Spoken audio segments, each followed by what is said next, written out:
Today we have a look of the completion that what we have already completed in this course MDS 113. So this is the syllabus over here. And we see we have completed all these 4 units and we need to go for a little because in unit 5 is almost consisting of the part of unit all 4. So almost it is being completed, but we'll have a discussions on that, the same one. So we'll have all these these are the topics we're going to study here. Ensemble methods, bagging and the boosting impact, C 5.0 boosting, what is it, random forest, gradient boosting machine, and XG. So among all these, so let's begin with any one of the topic here. So random forest is a very, very interesting topic. So let's begin with this one. Today we are going to have a discussions on that. So be with us. I'm repeating and sharing the screen again.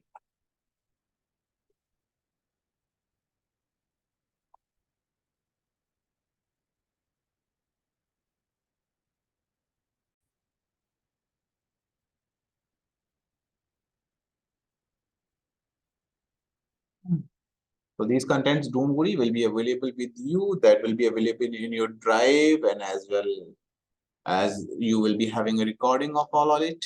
And don't worry. So study material will be full. You need to put only your understanding here. So if समझना है आपको अच्छे से. So let's begin with the random forest process and what exactly it means and how it is working on. So we are trying to have with the help of an examples, and that example is going to work up here. This is basically the target we are going to study. So what does it mean by the random forest? This is our target today. Just a minute. So, well, a random forest is initially we are starting with the term what exactly the random forest is. So random forest is random, nothing kind of a technique which is called as ensemble technique, capable of performing. Just a minute, my screen is being hanged. Yeah, so then random forest is an ensemble technique capable of performing both regression and classification. तो आपको ध्यान रखना है कि random forest के through आप ensemble है जिससे आप रिग्रेशन मेथड भी यूज करते हैं. मशीन लर्निंग के जो मेथड्स होते हैं रिग्रेशन मेथड यूज करते हैं और क्लासिफिकेशन कह सकते हैं. Task is the use of multiple decision trees and techniques called bootstraps and aggregation, commonly known as a bagging. तो बूटस्ट्रैपिंग इसमें काम आ जाएगा, एग्रीगेशन भी काम आ जाएगा, बैगिंग भी. तो ये टर्म्स देखिए कॉमन टर्म्स है यहाँ पर यूज हो रहे हैं. तो रैंडम फॉरेस्ट अपने आप में क्या है, एक मशीन लर्निंग की टेक्निक है. And with the help of this machine learning technique, what we can do, we can simply use for the prediction of the futuristic values. हम उसको बता सकते हैं, साथ के साथ क्लासिफिकेशन भी कर सकते हैं, दोनों ही परफॉर्मेंस कर सकते हैं. इसके जो कॉमन टेक्निक्स है इसमें डिसीजन ट्री यूज किया जाता है और डिसीजन ट्री के साथ में बूटस्ट्रैपिंग भी यूज करते हैं. This is a basically a simple aspect. So the random forest has a multiple decision trees as based learning models. We randomly perform raw sampling and featuring the sample from the data set, performing the data set every model. This part is called bootstrap. अब random forest में जो हमने पढ़ा वो क्या था, multiple decision trees होते हैं. तो डिसीजन ट्री का मतलब क्या होता है, सपोज कीजिए जब कभी भी डिसीजन ट्री आपके हमेशा ब्रेन में चलता ही रहता है, हमेशा, always you work on that. Decision tree होता है, it is always working with you. What it happens,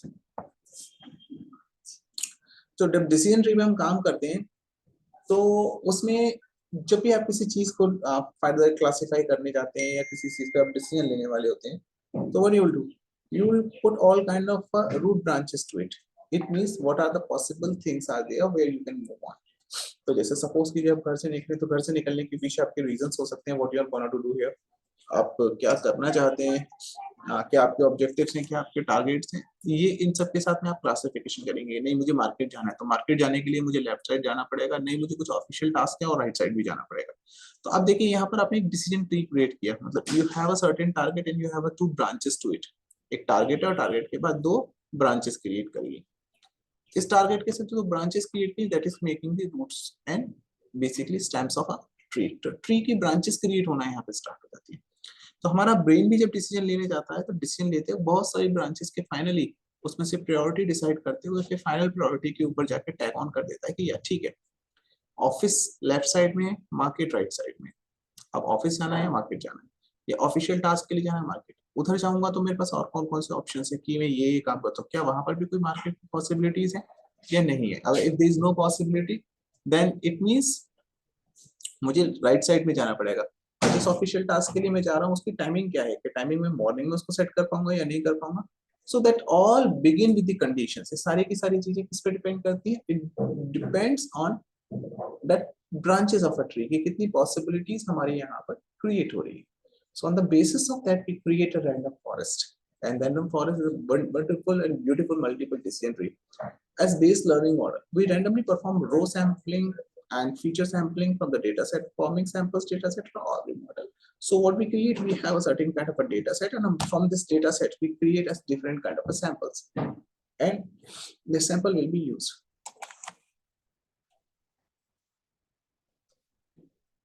Design a specific question or data to get the source of determine the required data. अब what we need, हमें करना क्या क्या है? सबसे पहला स्टेप, सबसे पहले first we'll go design a specific question or data and get the source to determine the required data. मतलब what is our problem, हम करना क्या चाहते हैं, that has to be defined very first. सबसे पहले वो define कर दीजिए. Make sure वो डिफाइन कर लिया. जैसे सपोज कीजिए I am going to buy something, मुझे मतलब आज आउटिंग पे जाना है. For an example, I want to go outside the market, मुझे आउटिंग पे जाना है. अब आउटिंग पे जाना है तो this is what basically specific question है ना. अब जाना है तो a kind of a specific thing which I'm looking for.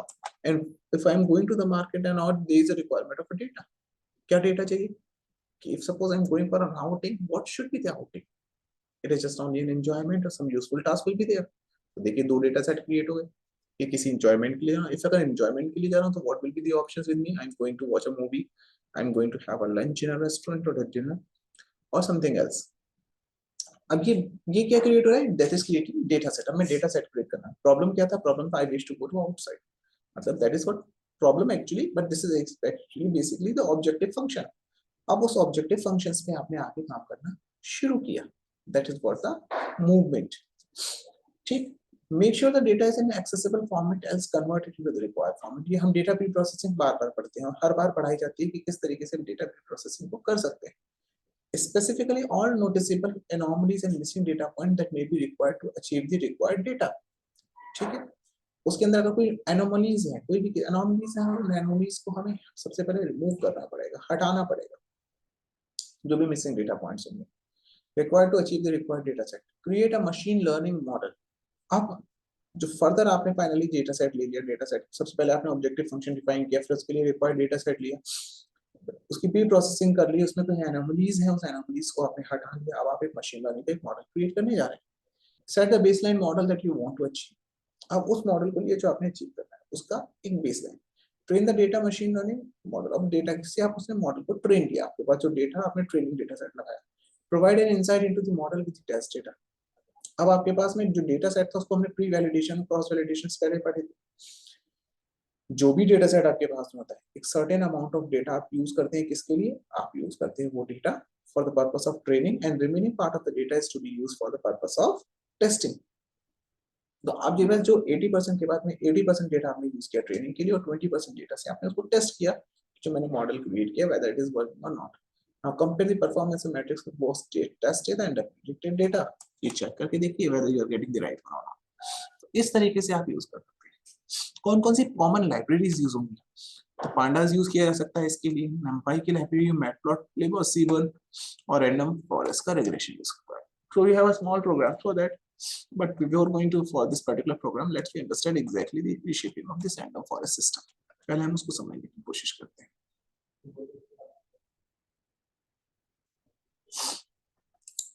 अच्छा, इसके एडवांटेजेस क्या है? अगर हम रैंडम फॉरेस्ट के एडवांटेजेस की बात करें तो व्हाट आर द एडवांटेजेस?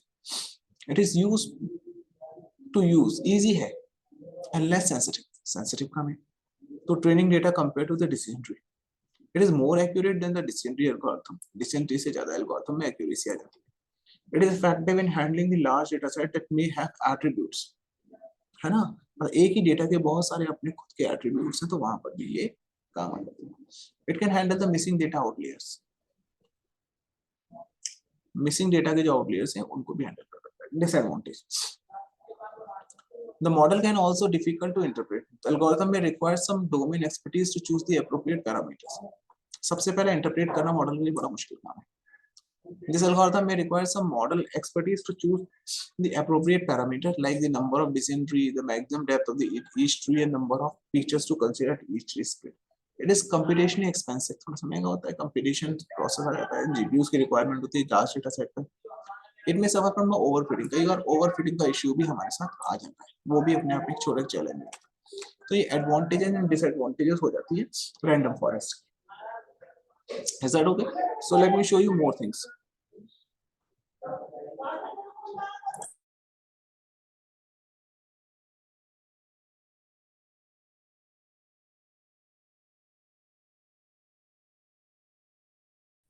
तो जब तक आप ध्यान से इसके एडवांटेजेस को स्टडी कीजिए, देखिए कि एडवांटेजेस कितने इंपॉर्टेंट हैं सारे और कहाँ कहाँ यूज होते हैं, एडवांटेजेस एंड साथ के साथ डिसएडवांटेजेस भी।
So well, let's be back.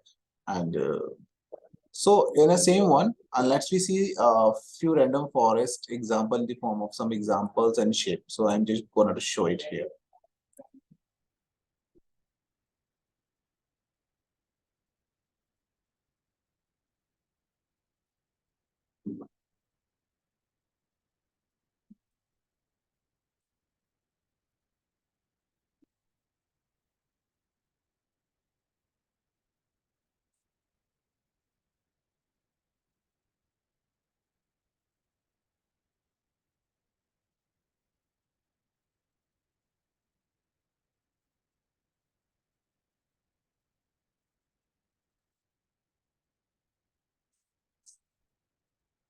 Let's begin with another example of this, and this will help you to understand more about the random forest. So as we have already discussed, it is a popular machine learning used for the ensemble, and it is basically a concept of ensemble learning. It comes into the category of this one. So we have to take care about this word whenever we are just talking about this. So take care of this. So the random forest algorithm is popular machine learning algorithm that belongs to a supervised machine learning. तो ध्यान रखिएगा, सबसे पहले supervised machine learning का example है. It can be used for both classification and regression problem, दोनों के लिए use किया सकती है. Ensemble learning है, तो 3-4 पॉइंट हमने पिक कर लिए यहाँ पर. Which is a process of combining multiple classifier to solve a complex problem.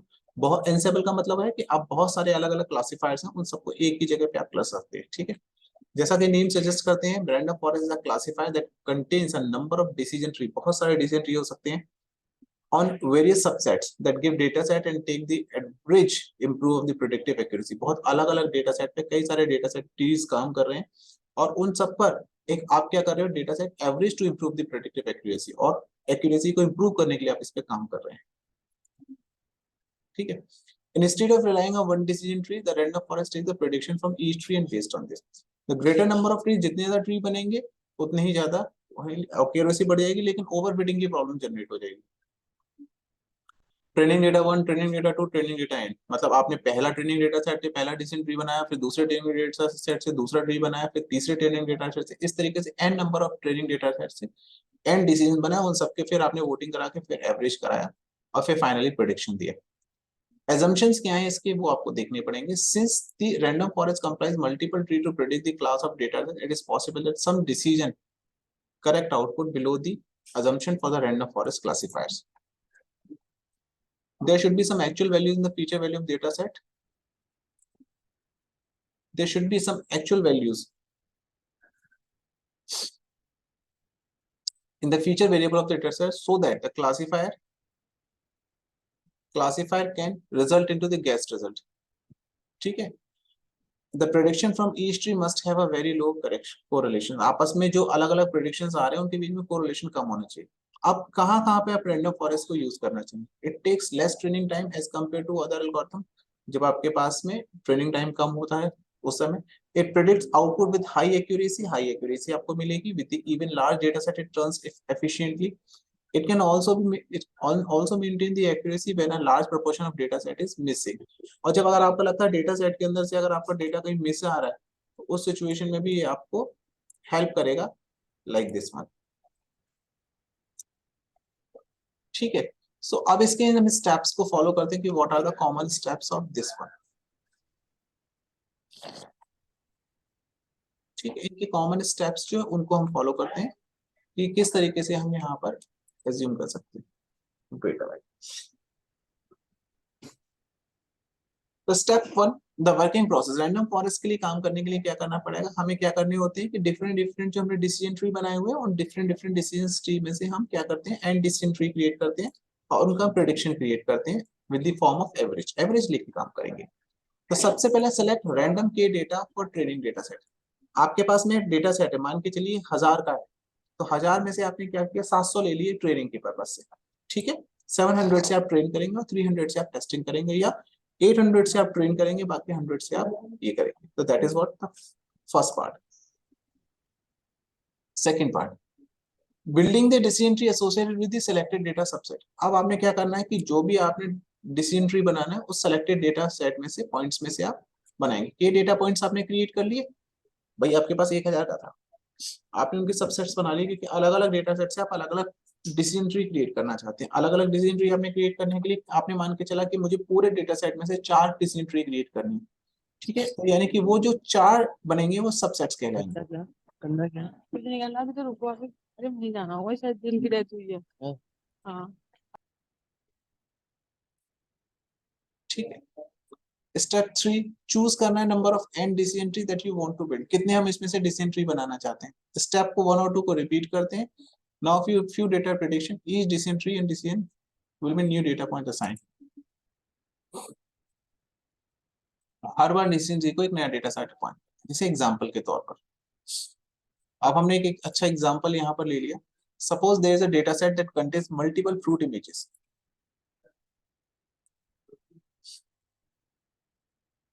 है ना। अब हमारे पास एक डेटा सेट है जिसमें मल्टीपल फ्रूट इमेजेस है, so that this data set is random forest classifier. अब इस डेटा सेट में से रैंडम फॉरेस्ट क्लासिफायर पे हम काम करेंगे। The data set is divided into the subset and given to the each decision tree. ठीक है, अब इस पे हम काम करेंगे तो हम क्या करेंगे, इसका सबसेट क्रिएट करेंगे। ठीक, during the training phase, each decision tree produces a prediction result and then a new data point occurs that based on majority of the result, a random forest classifier predicts the final decision considered below each।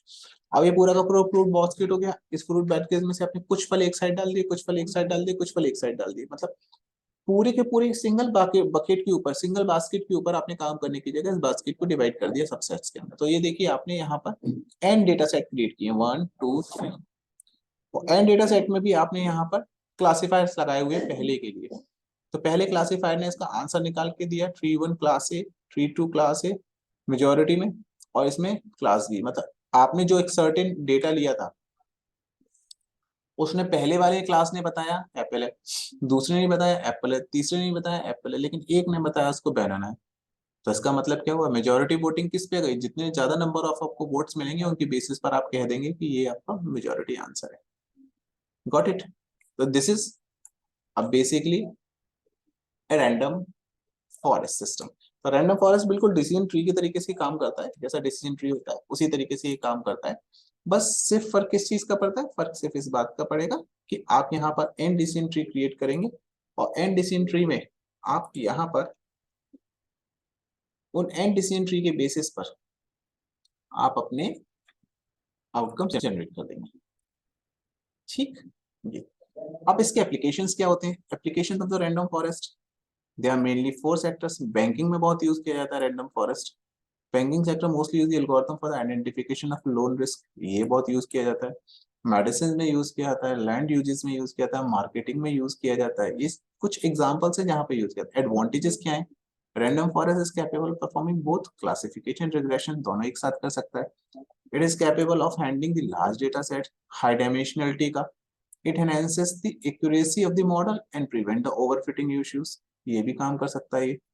Disadvantage क्या मिलती है, सबसे बड़ी disadvantage में ये दिखाई देती है कि random although random forest can be used for both classification and regression task, it is not more suitable for regression task. Classification and regression में यूज करता है, स्पेसिफिकली अगर आप रिग्रेशन के लिए यूज कर रहे हैं तो थोड़ा सा आपको चैलेंज आएगा। तो इसके आपको एग्जांपल भी मिल जाएंगे, अगर आप इसको करना चाहते हैं डेटा सेट भी आपको मिल जाएगा, वो भी अगर आप पाइथन प्रोग्रामिंग पे काम करना चाहते हैं, you would be able to generate your own regression matrix. तो यहाँ पर आप ये पूरा काम कर सकते हैं, that is available, and visualize कर सकते हैं टेस्ट रिजल्ट्स को, and complete program is there. तो आप लोग कहेंगे तो हम गूगल कोलैब पे आपके लिए प्रोग्राम भी बना के दे देंगे। गूगल कोलैब पे सेम वर्क है, इजी है, मेनी टाइम ये मतलब मैं एडिशनली आप लोगों को सिखाता हूँ। ऑल्दो आपका थ्योरेटिकल पार्ट कंप्लीट हो चुका है, now there is no further need, इसके बाद आपको जरूरत नहीं है, लेकिन फिर भी आई मेक यू लर्न। मैं हमेशा आप लोगों को इसलिए सिखाता हूँ कि जब कभी भी आप कोई काम कर रहे हैं तो उस काम के साथ में आप प्रैक्टिकल अंडरस्टैंडिंग भी मेंटेन करिए। और जब आप प्रैक्टिकल अंडरस्टैंडिंग मेंटेन करेंगे तो उससे आपको क्या बेनिफिट मिलेगा प्रैक्टिकल अंडरस्टैंडिंग से, कि आप इसकी प्रोग्रामिंग भी कर पाएंगे। ये तो इसीलिए हम रैंडम फॉरेस्ट पे भी आपको एक काम करा देते हैं। तो अब जैसे हमने गूगल कोलैब, गूगल कोलैब में ओपन कीजिए, न्यू नोटबुक ओपन कर लीजिए।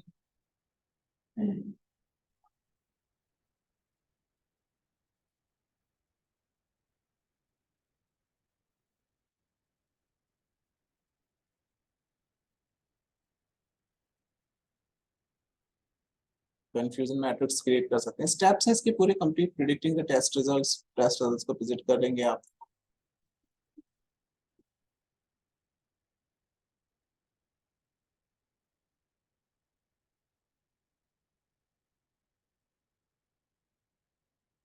ये इस तरीके से आप इसको क्रिएट कर सकते हैं।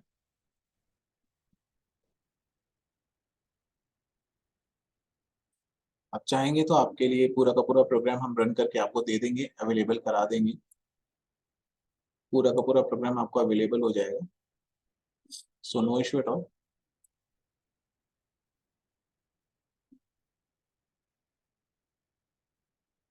और इस सेशन का आपको रिकॉर्डिंग मिल जाएगा। गूगल कोलैब पे काम करना अच्छा है, इजी टू मेक है, आपकी अंडरस्टैंडिंग बनती है। जब आप काम करते हैं तो आपकी एक अंडरस्टैंडिंग क्रिएट होने लगती है और आपको समझ में आने लगता है कि अच्छा ये ऐसा टाइप का डेटा हमको मिलेगा, और इस डेटा साइट के साइड में इस तरीके से ये लाइब्रेरीज हैं जो लाइब्रेरीज हमें मदद करेंगी। जब आप इन पे काम करते हैं तो आपको मजा आता है और आपको लगता है कि हाँ, ये जो एग्जीक्यूट करके हमने जो बात करी कि मतलब हम डिसीजन ट्रीज बना रहे हैं, ट्रेनिंग कर रहे हैं, ट्रेनिंग करने के टेस्ट वैलिड कर रहे हैं, और वैलिड करने का जो रिजल्ट आउटकम आता है, और फिर जब हम उसको समझने की कोशिश करते हैं तो हमें पता चलता है wow that's really the great one. अच्छा, इसका ये लॉजिक था और इस वजह से ये आउटकम हमारा निकल गया, और आप रियलाइज भी कर पाते हैं कि इस प्रोसेस को करने से हमें बेनिफिट मिला और अच्छा आउटकम मिला। That's all about. ठीक है, सो that's always from my side. Even that any question is there, any discussion is there, I am open. और मैं गूगल को लैब पे आपको बता देता हूँ, बार बार आपको बताता हूँ आपको कैसे काम करना है। यही आपको प्रैक्टिकल फाइल्स के ऊपर भी हमेशा काम करना है। ये सब प्रैक्टिकल प्रैक्टिसेस हैं, इन सबको आप कर सकते हैं। जब चाहे तब आप इसको उठा के सॉल्व करना स्टार्ट कीजिए। अभी हमारे ये Google Colab some time net issues की वजह से, अभी ये गूगल को लैब आपका ओपन हो गया, तो अपनी फाइल का नाम डाल दीजिए।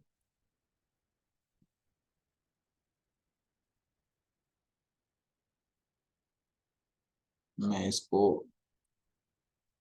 रैंडम फॉरेस्ट के लिए यहाँ पर बना लेता हूँ, एक फाइल क्रिएट करता हूँ।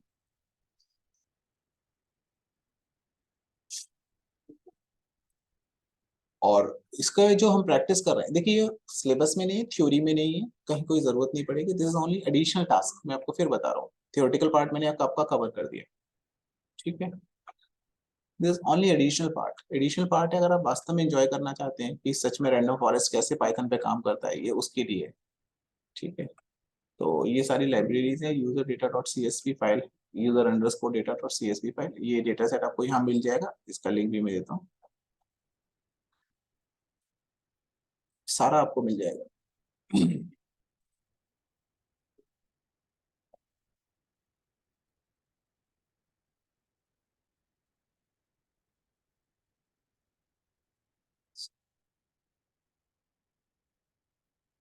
मीनवाइल अगर आपको किसी को कोई क्वेश्चन पूछना है तो आप पूछ सकते हैं, you are free to ask. ये हमने देखिए एक न्यू नोटबुक ले ली, और जिस डेटा सेट की हम बात कर रहे हैं जो यहाँ पर यूज करने वाले हैं, वो डेटा सेट भी आपको इजीली अवेलेबल हो जाएगा। आपने बस डेटा सेट का नाम एग्जैक्टली पता होना चाहिए आपको। ओपन सोर्स है सारा का सारा डेटा, वो आपको कहीं भी मिल जाएगा।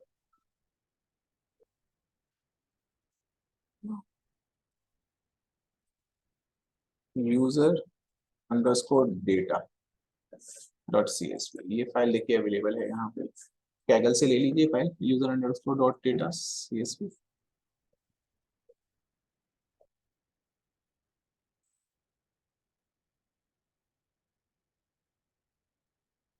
और इस पूरी क्लास की वीडियो रिकॉर्डिंग आपके पास अवेलेबल है।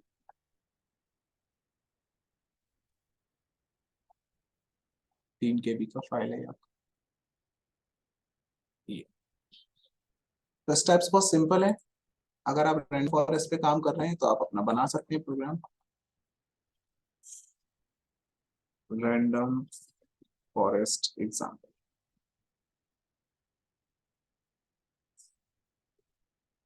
ये रैंडम फॉरेस्ट एग्जाम्पल आपने उठा लिया। उसके बाद आप आपके प्रोग्राम कोड्स आपके पास में अवेलेबल है, यहाँ से आप लीजिए। सबसे पहले तो आपको हमेशा ही अपनी फाइल्स को इंपोर्ट कराना है, तो आप लिख सकते हैं इंपोर्टिंग लाइब्रेरीज। आपने सारी की सारी लाइब्रेरीज को इंपोर्ट किया, पहला पार्ट ये होगा, यानी जिसमें आपने numpy को बुला लिया, मैटप्लॉटलिब को बुला लिया, पांडा को बुला लिया। ये तीनों ही इंपॉर्टेंट है और आप अपने हिसाब से बुला सकते हैं। मैटप्लॉटलिब को बहुत से लोग एमटीपी से कॉल कर लेते हैं, बहुत से लोग पीएलटी से कॉल कर लेते हैं, आपकी मर्जी है जिससे भी आप कॉल करना चाहते हो। पांडास को पीडी से, numpy को एनएम से, और बहुत से लोग numpy को एनपी से कॉल करते हैं। तो दैट इज योर चॉइस, आपकी चॉइस है ये कि आप उसको कैसे कॉल करना चाहते हैं। फिर आपका डेटा सेट को इंपोर्ट करने का, डेटा सेट रीड करने से पहले डेटा सेट इंपोर्ट करना पड़ेगा। और हमने आपसे कहा है कि जब भी हम डेटा सेट गूगल कोलैब पे इंपोर्ट करते हैं तो उसकी कमांड होती है। क्या कमांड होती है? ये कमांड आप हमेशा ही यूज करेंगे।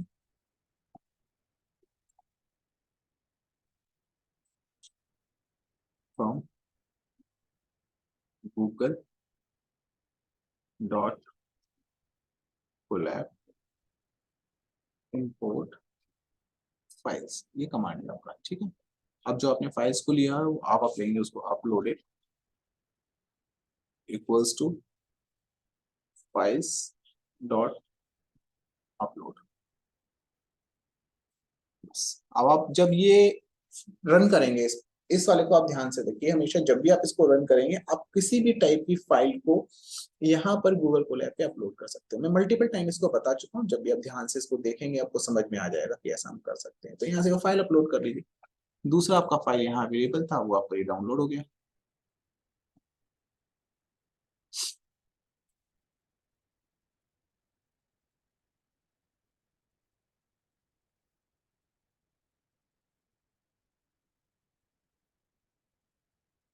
ये हम इसको एक्सट्रैक्ट कर लेते हैं, एक्सट्रैक्ट टू 3 KB का डेटा है, छोटा सा डेटा है, इजीली एक्सट्रैक्ट हो गया होगा।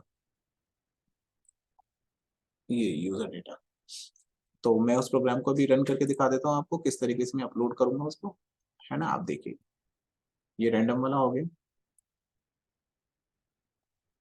इसे बंद करते हैं, इसे कनेक्ट करते हैं।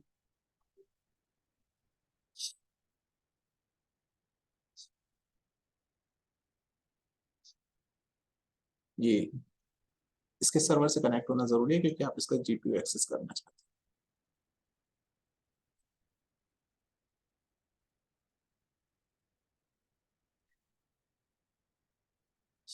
तो मैंने यहाँ लाइब्रेरीज को पहले रन करा लिया। लाइब्रेरी रन कराने के बाद फिर मैंने यहाँ पर फाइल चूज कर लेते हैं। आर्काइव 2 में था हमारा यूजर डेटा, ये देखो बस ये डेटा आपका यहाँ रीड हो गया, user underscore data dot CSV। जब आपका डेटा रीड हो जाएगा तो आपने क्या करना है, डेटा को उठाना है। मैं आपको दिखा देता हूँ कि कैसे रीड डेटा हैश, आप इसको लिख सकते हैं हैश रीड डेटा। अब डेटा रीड कर लेते हैं। अब ध्यान रखिएगा जो भी आप यहाँ पे नाम डाल रहे हैं वो नाम आपकी फाइल का एग्जैक्टली सेम होना चाहिए। जैसे आपका यू कैपिटल है तो यू आपका अगर कैपिटल नहीं होगा तो वो यूजर डेटा रीड नहीं करेगा। आपने डेटा अंडरस्कोर सेट रखा है इसका नाम, ये देखिए आपका यूजर डेटा रीड हो रहा है, ठीक है। आप यहाँ पर सिंपली लिख दीजिए डेटा अंडरस्कोर सेट, ठीक है। आपका ये डेटा है ना, आपको विजिबल हो जाएगा।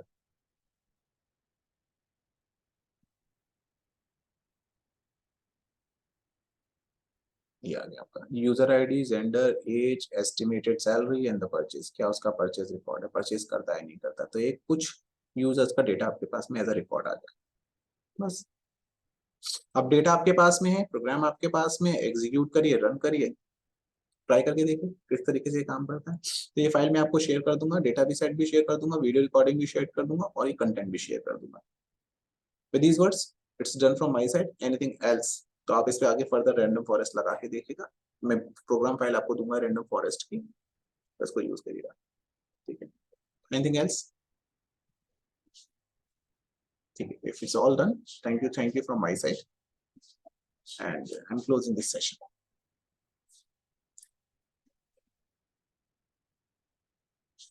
Thank you sir. Thank you so much. कुछ और डिस्कशन भी करना है तो आप लोग कर सकते हैं।